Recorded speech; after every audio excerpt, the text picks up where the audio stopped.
I told y'all Dan likes me to buy him a big ham. That's what I do. I buy him a big ham. I'm cooking some breakfast right now. Nicole and Tyler are going to come over and help Dan. We are putting a new roof on the house. Anyway, I'm cooking a big breakfast. So, Callybug. This is how I cut the fat and stuff off of the ham. Like as I go, I cut this off of each piece. And then I still go ahead and save it because y'all know Dan likes pinto beans. So I put this in his pinto beans to season up, his pinto beans. Y'all, Clay absolutely loves to cook ribs. And we are getting the roof. Dan and Nicole are replacing part of the roof. So I'm going to cook them some ribs. Well, Clay and I are going to cook him some ribs because Clay loves to do ribs. So I'm going to let him do those. And then I'm going to do all the sides that go with it. Not too much, you think? Clay man come in off the job right quick to season up his ribs. I told him you love to do ribs, Clay. Oh, that, yeah. Who Yeah. don't? Yeah. I don't care to do ribs. There's not men in the world that don't like doing this. You're probably right. So he puts all kinds of garlic, salt and pepper, these rubs, all that kind of stuff, brisket rub. He's got one in his hand. I can't remember what that is called. And he's called, done these. What's it called? He puts a little bit of everything. Apple something. Applewood rub. Apple. This one is, I can't see it, smoky Montreal steak. That was garlic powder. So, yeah, he just goes to town on them, y'all. And then we wrap them up in this tin foil, and then we bake them in the oven for about 4 hours. Is that right, Clay? About 4 hours? Yeah, about 4 hours. Yeah, that's what we do. And they good, too, ain't they, man? They are. They good. I'm going to make a corn casserole I saw Paula Dean do yesterday. So, I'm going to do the corn casserole, some fried okra, maybe some macaroni and cheese. Something like that. What you think? That's good. This thing's hard as a rock. You have to bang it on the counter. There. Oop. All right. I don't know if that did that.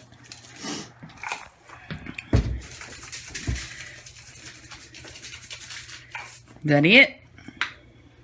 You good? You want to do another one? No, yeah, that's probably good. That's good. Did you salt them? No. There may be enough salt in all that other stuff. Let me do that. Yeah, don't do a whole bunch. No, Oop. I got a little bit too much there. Yeah, that's a good bit of salt. Let's kind of fan that out. Because you got all those other things on there, and I bet they all have some salt in each of those. Let's do it. Yeah, very good. Very good. All right, now we're going to wrap them up. All right. We're all wrapped up, ready to go in the oven, huh, man? That's right. I got the oven going.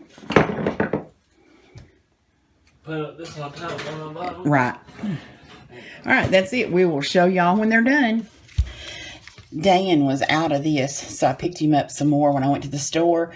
If y'all have never, like if your husbands work, they all work, duh, you know what I mean? But like with their hands, like Dan keeps sores on his hands. He cuts it with the saw and the knives and all that kind of stuff. So this is amazing. He can put this on like at night when he goes to bed, and by the morning it'll have the sores all like healed up.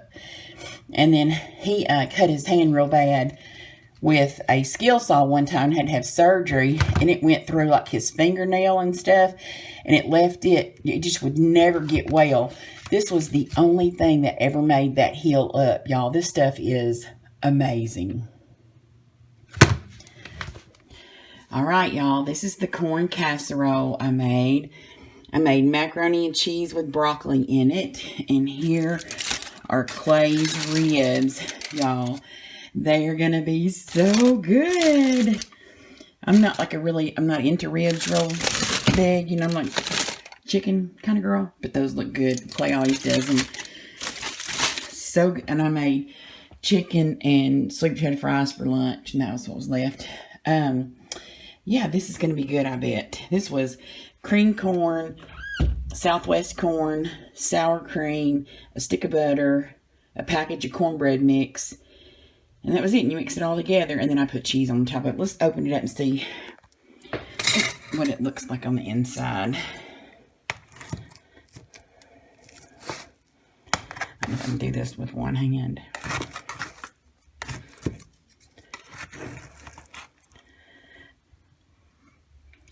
Oh, yeah, y'all. That looks good. My light bulb went out or I would turn the light on. Don't that look good, y'all? Heck yeah. Clay, you need to make you a plate, man? Okay, y'all. Here's Clay's plate. Don't it look good? I'm not hungry right now, so I'm not going to eat right now. I'll eat later, but I'll let you know. Let me take a bite. I'm going to take just a little bite. This was a recipe Paula Deen. I saw it yesterday on YouTube.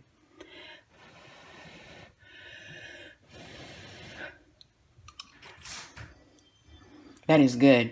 That's real good. Heck yeah. We'll be doing that now. I'm going to see what Nicole says. That's one of her favorites.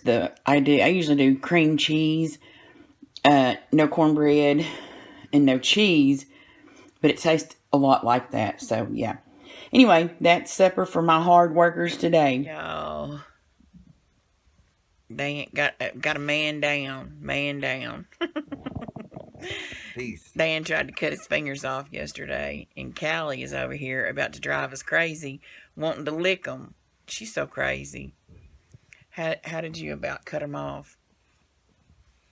It's just stupid. Dan knows he's really, really, really accident prone, and the fact that he didn't have gloves on is just, it blows my mind. So now he's laying here with two about cut off fingers with some paper tape and gauze keeping them on. And the animals are just driving us crazy. They like, Pawpaw, you okay? You okay?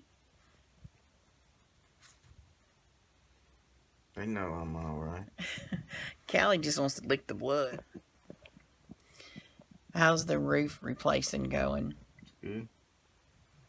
How are you surviving this pandemic? Yes, Kitty, what are you doing? She won't get up in She there. wants on his head. That dog won't get out of the way. How are you? Yeah, they're jealous of each other. How are you surviving the pandemic thing, isolation, whatever it's called? Who, me? Yeah, you. There's, No, that cat over there. I'm asking the cat. there's a pandemic. I guess that says enough. That's kind of the way I feel about it, too. It hasn't touched my life at all. And I know that's not, like, I'm not saying that it's nothing, because it has obviously touched a lot of people's lives, but it has not. I stay at home all the time anyway. And I've been able to buy the groceries I needed. Yeah, it's not been a thing for me. So it hasn't been a thing for you either. No. You got a lap full? Mm-hmm. At least it's warm. We had somebody come knock on our door this morning, y'all. Way too early. I don't know what her problem was. We didn't get to the door in time. She rang the doorbell 2 times. We went back and looked on the ring. It was literally just seconds. Like, she rang it. We didn't, appear at the door because we were both still asleep. It's early in the morning, and it's a pandemic going on. What are you at my door for? But anyway, literally just a couple seconds later, she did it again. She rang the doorbell again. And when we didn't come, she just left. I'm like, lady, give us a chance to get to the door. But she must not have needed much, because she couldn't stand to wait on it. Huh? Yeah. If you want to come to somebody's door at, early in the morning during the middle of a pandemic and get pissed off that they don't come to the door instantly, you ain't my people anyway. You don't need to be at my door. He won't let you lick the sore, so you gonna lick the other hand, Callie? Yeah. She found one little old sore on it.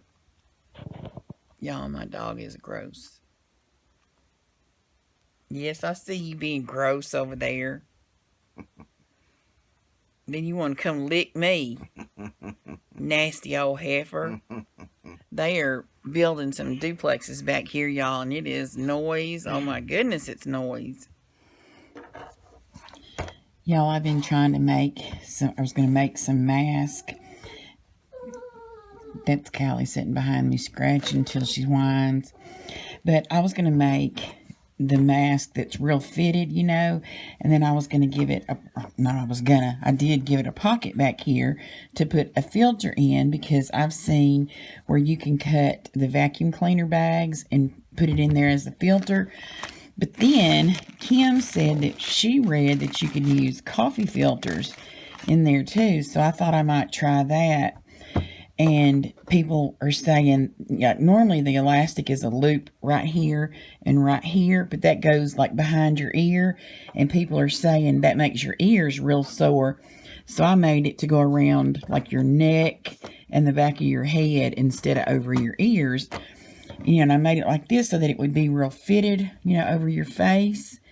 But this one, I didn't use a pattern. I was hard-headed. I didn't go to the internet and get a pattern, but I need to, because this, I mean, it kind of works, but it doesn't work. Like right here where your cheek is, where your nose and your cheek is, it stands up right there. Like, and these don't usually have a piece of metal in them.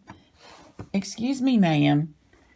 Anyway, this don't, you know, people aren't putting a piece of metal in this. Am I just being too picky? Because I think it should, like, if I'm going to wear a mask, I'd want it to fit tighter, you know, to keep everything out. Because if it can, like, if you can suck air in, you know, all along here, wouldn't that defeat the purpose of having the mask on to start with? I don't know whether I'm going to continue with this or not, because, like, if people start going back out, I don't know. Is this even necessary anymore? I don't know what to think. How are y'all doing, guys? How's life treating you? It's dark. It's overcast. It's supposed to rain here today. So that's why it's grainy. I apologize. I think we're fine.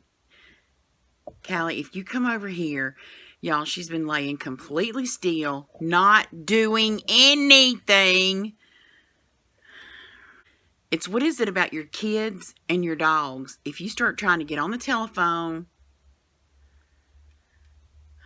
I'm only annoyed because I'm sitting on the bed and it shakes the bed when she moves around. But anyway, what is it about kids and animals, pets or whatever, that when you get on the phone, or like I'm trying to make this video, which is basically kind of like being on the phone, they want to act a fool? What is that? I remember when my kids were little, y'all, they would get just, because, you know, back in that day, the phone was attached to the wall or whatever, you know, to the base. Well, and then, you know, we got the cordless phones. But yeah, they would get just out of your reach and lose their absolute mind, be screaming and hollering and crying and fighting just outside your reach, because I was that mama. I don't know about y'all, but when mine were acting a fool and, like, I don't know, we were in the store or like I was trying to talk on the phone, I would cut them this look, and they knew I was meaning, if you don't sit your little butt down. And then if they still didn't listen, I would pinch them, y'all. I'd pinch like the little sweetmeat on the underside of their arm or on the inside of their leg and go, like, I said, stop. So yeah, I was that mama. I was a wooden spoon threatening, sweet meat pinching mama. That's what I was. What did y'all do? Yeah. Can any of y'all relate? I know I have, like, I didn't know at the time, but I know now that I don't want to say something's wrong with me, but it has a name even. It's called either misophonia or misophonia. I'm not sure how you pronounce it, but it's when noises like cause reactions in your body. Really, Callie? I know I should just move to where the camera don't move, shouldn't I? That instead of asking you to not move. But you hadn't moved all morning. Why all of a sudden now you got to move? Y'all. Anyway, noises like literally cause a reaction in my body. It makes me get instantly like the most irritated you could possibly be, and it makes me get sick at my stomach. And it's probably all kids. It's probably not just my kids. They smacked like, and Dan, because it's Dan too. Oh my God, y'all! I wanted to use that spoon on him more than I did the kids. The smacking, I can't handle it. I just cannot handle it. And so one day I took my wooden spoon and I hit it on the table, and I was going to say, that's it. Well, it broke. My spoon broke in half when I hit it on the table. And Clay leaned over to Cameron. He said, "Ooh, Mama Mackapoon broke." He said, "Ooh, Mama smacking spoon broke."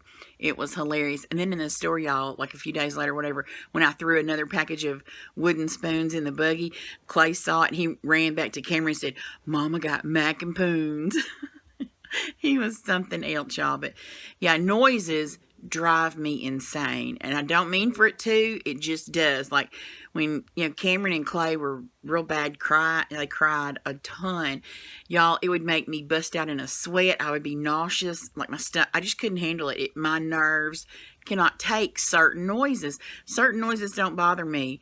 Others do. And like I can be in Walmart and like it will have been getting on my nerves, and I didn't realize it was getting on my nerves until I'm like, oh my God, I got to get out. Y'all, I have left my buggy full of whatever I had in it and left Walmart because of some, we call them BAD kids, some bad kids, or if they were, I was trying to see what she was doing, or if they're screaming real loud and the mama ain't doing nothing about it, which blows my mind, y'all. It blows my mind. I wish I could be that mama, but I'd be over like on the other side of the store going, if you don't get a hold of that kid, oh my God. So yeah, noise drives me insane. I don't even know why I started telling that story now, because I've had to chase Callie off the bed about 50 times because she keeps running up here wanting to scratch everything she owns. But anyway, yeah, it's going good around here. Dan we've started, we're going to be like Johnny Cash, and we're going to replace the roof one section at a time. And he's gotten 2 or 3 sections done. But yesterday, y'all, like Dan is the most accident-prone person on the planet. He's so accident-prone. And I wish he would acknowledge that. You know what I mean? Like, anyway, and I know it's his attention deficit disorder that like makes him be that way a lot, but he takes medicine for attention deficit disorder, but he's still like, he's all over the place. He don't keep up with his gloves, and anyway, he didn't have his gloves on yesterday, and he was using some tool out there, and he almost cut these 2 fingers off, and he's always cutting something, y'all, like always cutting something. So in my mind, if I was that kind of person where I always, cut my hands real bad, well, I'm the kind of person, I'd own some of them gloves that people that cut meat have. Like, I wouldn't because you can't work, but I would at least wear something that would keep me from cutting my fingers off. Callie, what are you doing? Y'all, she is under Dan's dresser.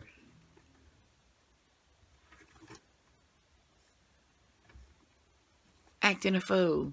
Rolling around. She's crazy. Callie, have you lost your mind, little girl? What are you doing? You see what I'm talking about kids getting just out of your reach and then doing that. Like, she's never done that before. What in the world? Anyway, y'all, I'm going to have to get off of here so my crazy dog will settle down. It's been a good week here. We've gotten stuff done. I haven't gotten back on my diet like I said I was. I have been eating better, but I'm not back on my diet like I said I was. But I'm getting there. I'm trying to gear myself up to get ready because I need to be back on my diet. But yeah, it's been a good week here. How's it been for y'all? Are y'all starting to settle into a routine? I think I saw today that he said that he was going to leave it up to each governor of each state or something like that to decide when that state was going to open back up or whatever. So I don't know. Are we headed, are we at the end of this and the world, the country's fixing to open back up? Or are we fixing to cause ourselves even more trouble by going back too soon? I don't know. It's been weird. That's for sure. Hasn't really touched my life because, like I had mentioned, I think in another clip, I stay home all the time anyway, so this hasn't been different to me. But yeah, let me know how you're doing, guys. We're good. Everybody's healthy. Dan's almost cut 2 fingers off, but other than that, we're all healthy and doing good. Let me know how y'all are, and I'll talk to you next week. Bye, guys.